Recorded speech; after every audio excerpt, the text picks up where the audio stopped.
for 5. Okay, got it. So at the end, we can spare some time, 5-10 minutes for discussions also.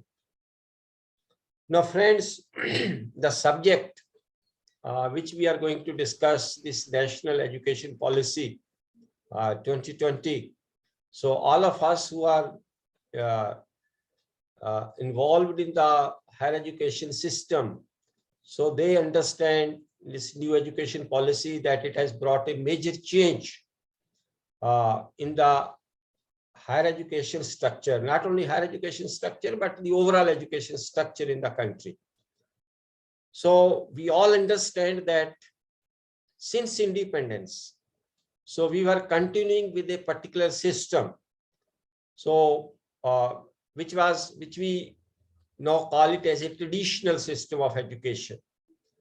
So it was given by Britishers, Macaulay system. It is also known as Macaulay system of education, higher education.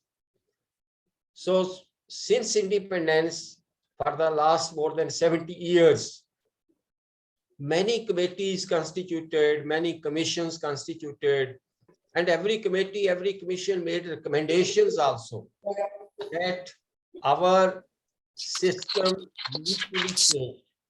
That restructuring was recommended by almost all commissions, higher education commissions, from time to time, because the traditional system with which we are continuing since independence, before independence given by the Britishers, so that was not serving our purpose. Because ultimately, the education system has certain objectives, certain the purposes are there, that preparing youth to have respectable positions in the economy, in the system, that we produce such type of graduates, such type of postgraduates, that those who can fit into the requirements of the system, requirements of the economy. So since employability is an important factor, quality education is an important factor, so our traditional system were having many gaps. We all realize it because we all have experienced it. We all are the product of that system. So the main thing in case of the traditional system, which is generally talked about, that it is more theoretical, it is less practical, employability is low, and the students are not getting the respectful positions in the economy, in the organizations, or even industry. Feedback which was coming, that industry was feeling that whatever the graduates are coming from the higher education institutions, so they are not fit for the jobs, that they have to train them, they have to retrain them to make them fit for the job. So that type of things generally we discuss and talk about our traditional education system. Now this new education policy, National NEP 2020, it has recommended major changes, restructuring, overall restructuring. Earlier also education policies came, but this is for the first time that this national education policy, that its recommendations are fundamental, drastic, and it has recommended almost major change. And this change is important, this change is required if we have to respond properly to the requirements of the new economy, to the new system. So all the changes, if we analyze all the changes which have been recommended in the NEP 2020, so those are requirement of the situation. That is required, actually that is required. So this policy, after great discussions at various levels, so a very beautiful document has come out. That this NEP 2020 is a document which is worth reading, that every teacher, every person who is engaged with the education system must read that document. Each word of that document conveys meaning. It conveys meaning. Now, in order to understand in my presentation in this one slide, so the four aspects which I am going to share with you. One is the fundamental principles driving NEP. In order to understand the national education policy, new education policy, so these are the features. These are the important principles. So if we have to understand what new education policy is, so we need to understand these all features. For example, the first feature about the new education policy is that it recommends for multidisciplinary and holistic education. So education must be holistic. Education must be multidisciplinary. Now, in the traditional system, we find that our education is divided into different disciplines. That there is a pharmacy discipline, there is a management discipline, there is a engineering discipline.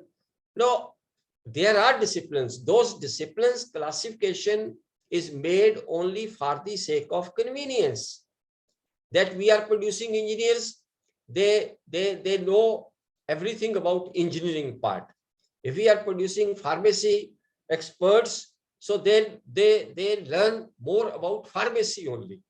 Now, this multidisciplinary approach recommends that education, in addition to the disciplinary, it should be multidisciplinary. That life of a person cannot be divided into disciplines. I can't say I am a student of management and I only know about management and I need not know anything about other fields of life. Because in life, every individual, every person have to deal with different fields, different aspects. We have a social life. We need to understand, we need to have understanding about the social structure, social systems. We have to deal with the economy. We are a part of democracy. We must understand our constitution. We must understand the democracy. No, and every student, every person, if we have to grow, you can say the fully developed personalities. So they must be knowing about various disciplines. So therefore, one major recommendation, one basic principle which is recommended in the feature of the new education policy, that education need to be multidisciplinary, holistic. So this is one very important. Flexibility. That is another principle, basic principle of this new education policy, that system need to be flexible, that free entry, free exit. No, these are the features that a student can enter to the discipline, can enter to the, you can say, higher education institution as per convenience, as per requirements, as per the career objectives, and can take exit also. Therefore, this new education policy talks about that flexibility in the system, that if you devote 1 year, you will get a diploma. If you devote 2 years, you will get advanced diploma. If 3 years, it will be a graduate degree, like that. So flexibility is the second important feature of the policy. Creativity and critical thinking. This is very important, particularly in the new economy, in the changing economy. Everything is changing fast. Whatever we learn today, so may not be relevant tomorrow. So that type of situation. So we have to use minds which are more creative, which are more, where critical thinking aspect is more developed. So that is one requirement of the new economy, requirement of the new situation.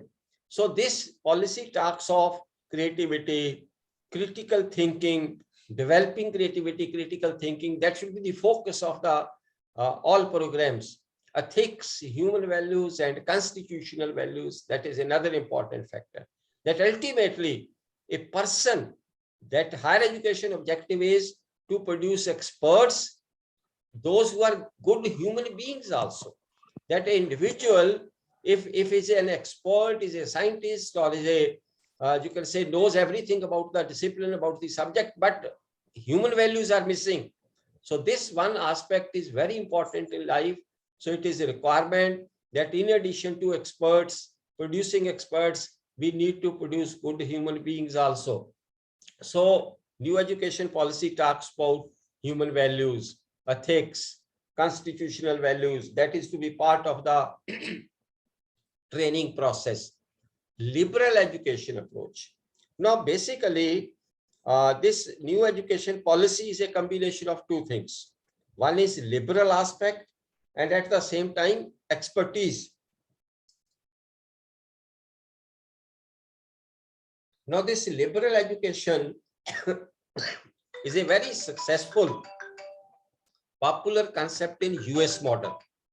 So in US, there are liberal education focusing institutions, higher education institutions, and those are world-renowned institutions. For example, MIT or Harvard University or Stanford University. So those are based on the concept of sorry,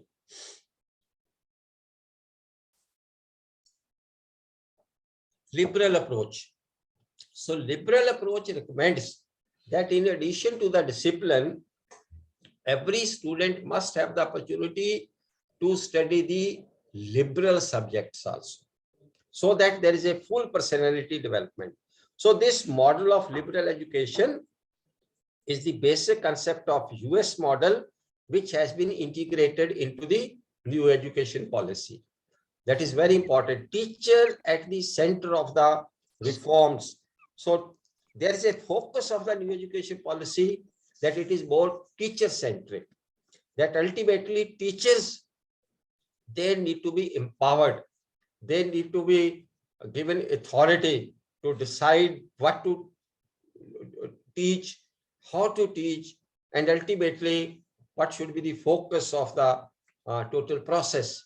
Equity and inclusion, that is another very important, because at present our GER, gross enrollment ratio, is around 26-27%. So it means that those who are eligible for higher education, only 26-27% they are able to have that opportunity access. So ultimately GER must improve in the country, because in the modern economy, in the new economy, this education, knowledge, that is considered as a power. If India has to realize its ambition of becoming a world power, a world economic power, then education must expand. So there must, this GER must improve, equity, access, inclusion of larger section of populations must come into the higher education system. Outstanding research. There is a focus of the new education policy on research. Research to be an integral part at every level, at undergraduate level, at postgraduate level, at doctorate level, even at the school level. So because the generation of knowledge, so that is the that comes only through research. So research focus, and not only research but outstanding research focus. So that is one of the important feature of this new education policy. Extensive use of technology. So that is another important feature, that ultimately because of this technology revolution, we find that there is a great role of technology in higher education also. And in the present scenario, we have seen that because of this COVID, or because this IT or IT application into the delivery of education, this is becoming very important. So technology has a great role to play. So this policy talks of its extensive use. Light but tight regulatory framework. That is another important feature, that this policy talks of flexibility. This policy talks of, you can say, giving more freedom to the teachers, to the students in the education process.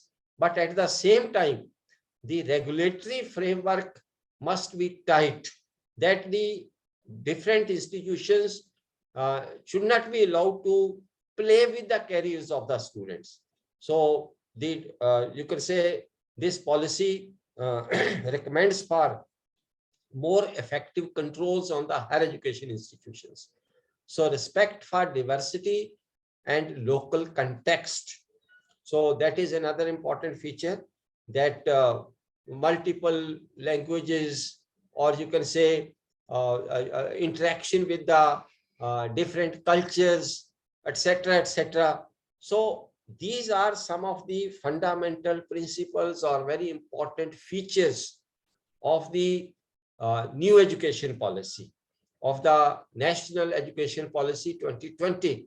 Now, if we need to understand that what type of education scenario is going to emerge, the new education scenario will have these features. That in the new education system, in the higher education institutions, so our education system is going to be such that these will be the important features. These are going to be the realities, that future education will be multidisciplinary, ethics focus, equity, inclusion. All these things are highly relevant in the new education system.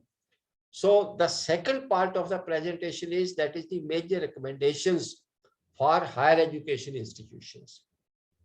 Now, all we have gone through the new education policy document, and the basic recommendations which relate to the higher education institutions, that include, all these are listed here. End of fragmentation of higher education. This is one very drastic recommendation of the policy, that fragmented institutions will come to an end.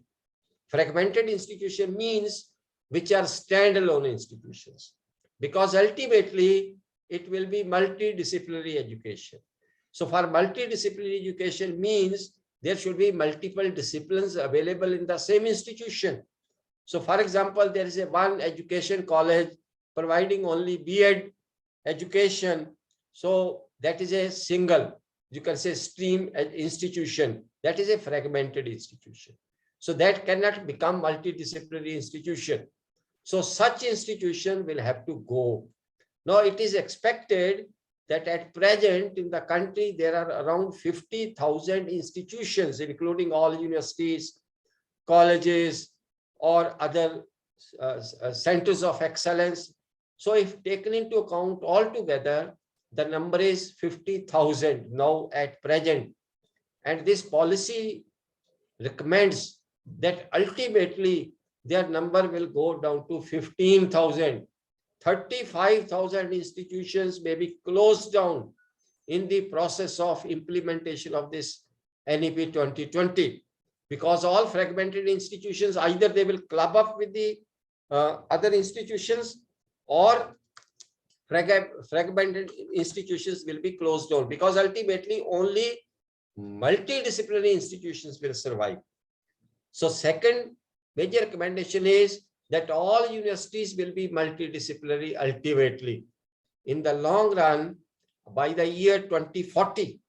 So all institutions to become multidisciplinary. Multidisciplinary is one where all type of disciplines will be available, that a student will have the facility to get education in a particular discipline, along with having access to other disciplines. So a student doing engineering will have the opportunity to go for other subjects also. Will have to go for example, education or management or languages, or you can say sports or culture. Everything will be part of the multidisciplinary courses. So multidisciplinary universities, that is the second recommendation. Ultimately, it is recommended that only there will be three types of institutions in the country. One will be, you can say, multidisciplinary universities, there will be a teaching universities, TUs. There will be research universities, RUs, or colleges will be autonomous colleges, ACs. So only 3 type of institutions will survive ultimately. So increase in GER, at present, if it is 26 point something, so it will ultimately have to go to 50%. So it means more colleges or more facilities will be opened, more enrollments will be there, because in the developed nations, this GER rate is quite high. That in developed nations, it is something around 90% in some of the countries. But in our case, it is only less than 30%, still less than. So ultimately, if India has to grow, if India has to become a superpower, because human resources is an area of strength. So if unless and until they are trained, they are educated, they are fully developed, that we are able to give education to all youth, the population of the country. So only then we can aspire to become a power. So GER must grow, and it will grow ultimately. Targets are given in the education policy. Consolidation of existing institutions. So existing institutions either will close down, or through clustering process, they will be consolidated, merged with other institutions. For example, in a particular district. So this policy says that in every district, there will be one large size institution. So, and other institutions either will close down or will become part of that. So then they will be multidisciplinary, taken together. So consolidation processes will start now when it is implemented. So growth of both public and private sector. So policy says both sectors will contribute. So private sector will also continue, it will grow. And from the, as far as the policy, top policy arrangement is concerned, so no distinction will be made between public institution or a private sector institution. All will be eligible for getting grants depending upon the criteria, quality, and everything. So both sectors will grow, both sectors will get the equal opportunities to grow. Growth of open distance learning, because increasing GER is a major challenge in a country like India, which is a large size population. So distance education will be allowed. Distance education will be allowed to all deserving institutions in the country. It will grow. Only then GER will be, we will be able to achieve the targets. So end of single stream higher education and affiliated culture. There will be this affiliating colleges, affiliating universities, so that culture will grow. Ultimately, every institution, large size institution, will be a degree awarding institution. So there will be no affiliated colleges culture in the country. So single stream will come to an end. So either the colleges will become autonomous colleges, and universities may be teaching universities, or these may be research universities. So that type of classification, and this present classification, central university, state university, private university, deemed university. So ultimately, university means university, one, which is degree awarding and engaged in higher education. So this classification will also come to an end as per the policy. Integrated higher education system to emerge. So at the top level also, at present we find there are so many councils. There is a UGC, there is a AICTE, and there are other bodies, number of councils are there. Ultimately, commission is recommended that there will be National Higher Education Commission headed by the Prime Minister of the country, and then there will be state commissions, and all these councils, etc., will merge into that commission, and there will be one integrated system, one policy for all type of institutions in the country. Now, these are the some of the major recommendations of this NEP 2020. So in the light of that, we can see that drastic changes are going to take place now. That when its implementation is done, ultimately, the process has already started.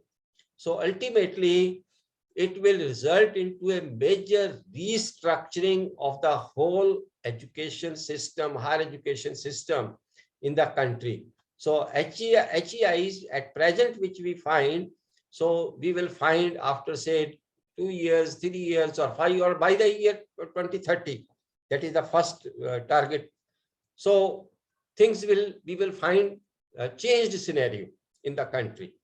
So that is the recommendations as per the recommendation. Then next point which I am going to share with you, that is the issues for implementation.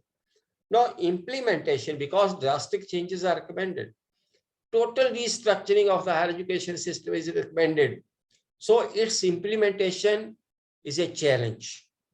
Its implementation is an issue, particularly in a country like India, because we find that most of the institutions are owned, particularly in the private sector, are owned by very dominant groups or persons. And if you ask that a particular university will be merged with the other or will be closed down, it is a difficult process in a democratic country like India. So that gives rise to certain issues. So issues are financial, issues are non-financial. Both types of issues are there, because higher education is a highly capital intensive, you can say, field. So from where profits are, we can't expect, but there is a cost which is involved. If you have to give the quality education, if you have to give the, you can say, improve the employability. So a lot of capital is required, a lot of funds are required. So issues are financial also, issues are non-financial also. So basically 3 issues I have listed. One is education is in concurrent list. We all know that education is a part as per our constitution. So this education is a part of concurrent list, where both center and state can frame laws. Now this policy is a central policy. Ultimately, for its implementation, now states will have to become active. States will have to agree with that. States will have to frame laws. States will have to frame the policies which are in consonance with the central policy.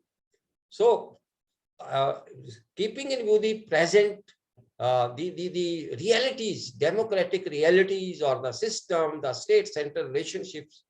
So this seems to be one very important issue, that how we will be able to implement this NEP in all the states and at the center level with the same, you can say, thinking, with the same thought process. So this is one very important challenge, very important issue. So so far not much has happened. Even now, almost 2 years, now it is 2022, almost 2 years have gone.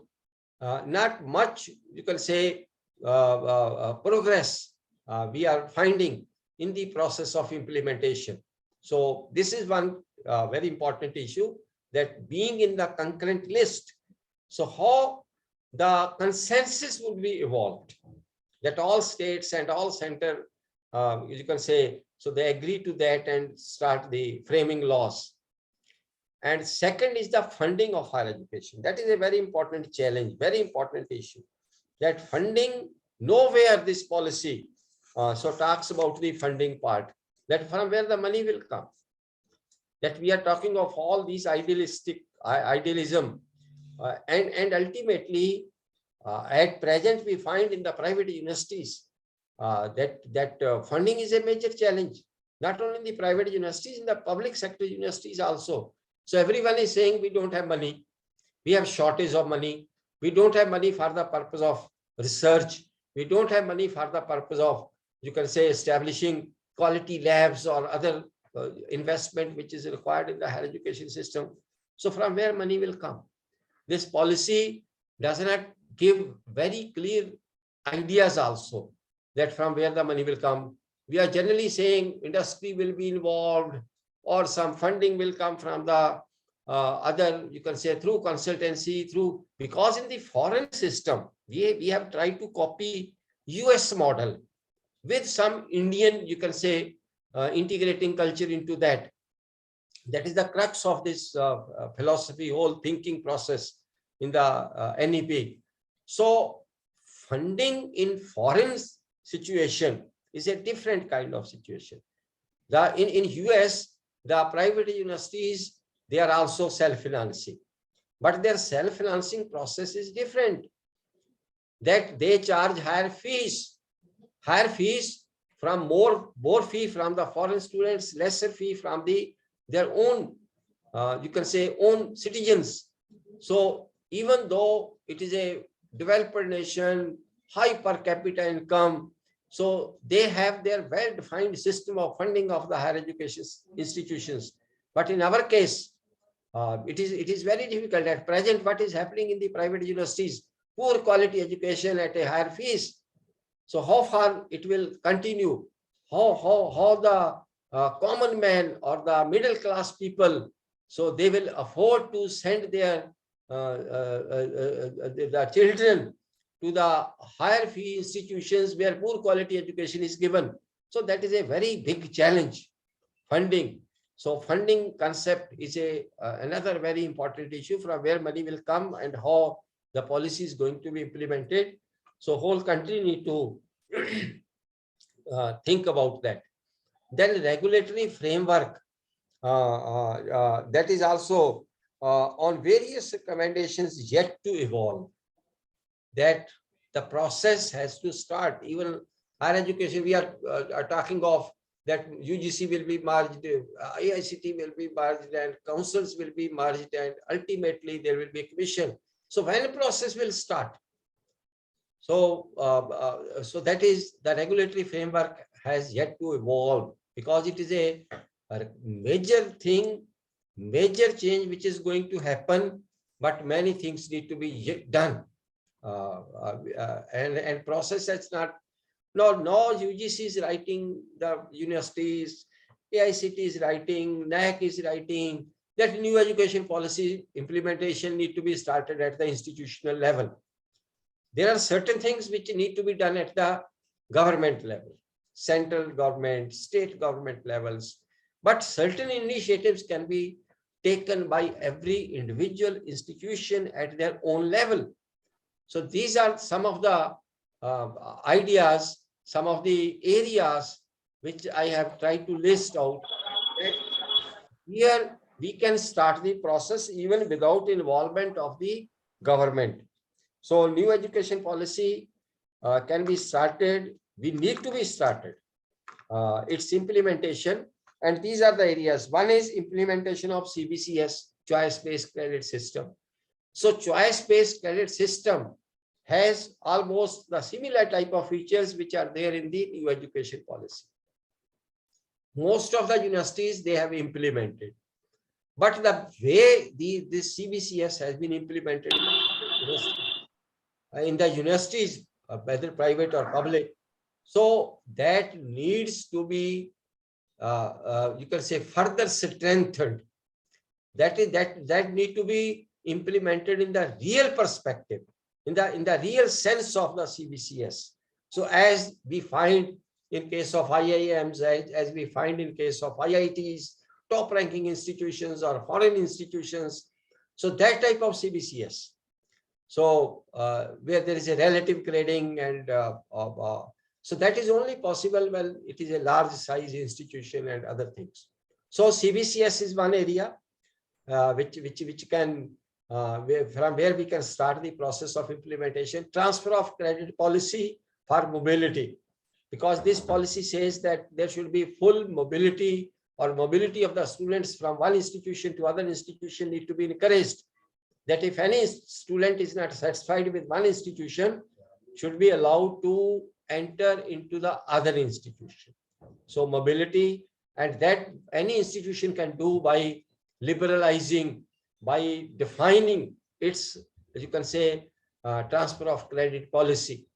So which allows transfer of credits from accepting credits of other institutions, etc., etc. And policy for free entry, exit, pre-entry. Even UGC has sent a document regarding this. A policy has been framed by the UGC that there should be free entry, free exit, and re-entry at all levels. That if one goes after doing 1 year, should be awarded diploma, then advanced diploma, then degree, honors degree, and for anything done at any level, so something should be awarded. So that type of arrangement can be made by the facilitating MOOCs and other online courses. That is need of the time also. That online UGC even has liberalized up to 40% of the credits can be earned through the online courses, MOOCs, through a proper process. So that is the future. That is the future. So future of education that can be promoted by any individual institution. Then introduction of vocational courses, because skill development, employability, entrepreneurship, these are the areas which have been highlighted in the new education policy. So vocational courses need to be added in every higher education institution. Every student must have access to the skill courses, skill development, vocational, so that employability improves. Then liberal education courses for life skills, because when we talk of liberal education, so it means that 60%, around 60 or 70% of the part will be from the main discipline, and the rest part will relate to the other disciplines which are important for life. So life skills, courses on life skills. So general courses need to be given. So that concept can be implemented by the institutions. Start of facility for humanities and liberal arts. So in order to implement the multidisciplinary approach or liberal education concept, so this is one department or one faculty which can be created in every higher education institution. So where the focus will be on providing general courses, liberal education courses, competitive examination courses to the students from various disciplines. Then in establishment of innovation center, because creativity, innovation, critical thinking, that is one important feature of the new education policy. So innovation centers need to be established and can be established by the individual institution. So some of the initiatives can be taken by each institution without any, you can say, approval or permission from the any government or any regulatory authority. So because ultimately policy will be implemented, it is to be implemented, and any institution which takes initiatives at early stage, at the earlier level, so will have the opportunity to grow faster. So that type of approach one need to adopt. This is what I wanted to share because of paucity of time. So from my side, this is over. Now we can have 5-10 minutes for discussions also if there is any question. So I will welcome your response or reactions to this presentation. So thank you very much. Thank you very much, sir. Dr. H.L.Verma raised her hand. Madam, please unmute yourself and ask question.